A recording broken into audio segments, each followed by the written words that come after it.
આજે અમે જઈ રહ્યા છીએ કાયાવરણની બાજુમાં આવેલ ખુશી ફાર્મમાં. અહીંથી લગભગ 10 કિલોમીટર જેવું થાય છે, દૂર નથી.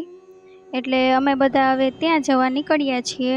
રસ્તામાં છે, વરસાદ જેવું થોડું વાતાવરણ છે પણ વરસાદ નથી આવતો. જો અહીંયા કેવા સરસ પક્ષી છે અને ત્યાં મોટો એવો આ વોજ છે અને નાહવાની પણ મજા આવે એવું છે. સરસ છે, પાણી પણ સરસ છે.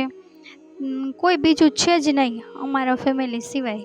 એટલે ખૂબ મસ્તી કરી, મજા આવી. અને એડવેન્ચર પણ છે, તે પણ અમે કર્યું, તેમાં પણ ખૂબ મજા આવી. અલગ અલગ સરસ છે, જોવામાં પણ અમે છેટ સુધી ગયા અને એમાં પણ મજા આવી. અમે બંને સાથે ચડીએ છીએ, હું એમાં પાછળ રહી જાઉં છું.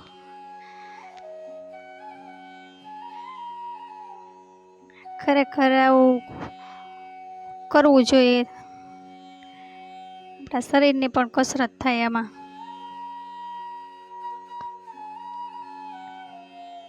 છેડ સુધી તો હું ન પહોંચી, પાછી ઉતરી ગઈ કેમ કે બીક લાગતી હતી ઉપર સુધી જવામાં. જ્યાં પહોંચી ગઈ છેડ સુધી. એને પણ પછી બીક લાગે છે એટલે એ પણ ત્યાંથી પાછી વળે છે. પછી જો આ સરસ છે, આમાં આપણું શરીરનું બેલેન્સ રાખવા માટેનું. પણ એમાં પણ બેલેન્સ રહેતું નથી, થોડુંક નમી જાય છે. પણ આમ મજા આવે એવું છે. આ તો નાનું એવું છે બાળકો માટેનું, પણ મોટું પણ છે. ત્યાં તો મેં હિંમત જ ના કરી કેમ કે આટલું બેલેન્સ મારાથી નહોતું રહેતું એટલે. પણ ટ્રાય કરી, આવડી ગયું. જે સરસ છે બધું, અલગ અલગ હિંચકા પણ છે, સ્લાઇડર પણ છે. એડવેન્ચરમાં બધું અલગ અલગ છે.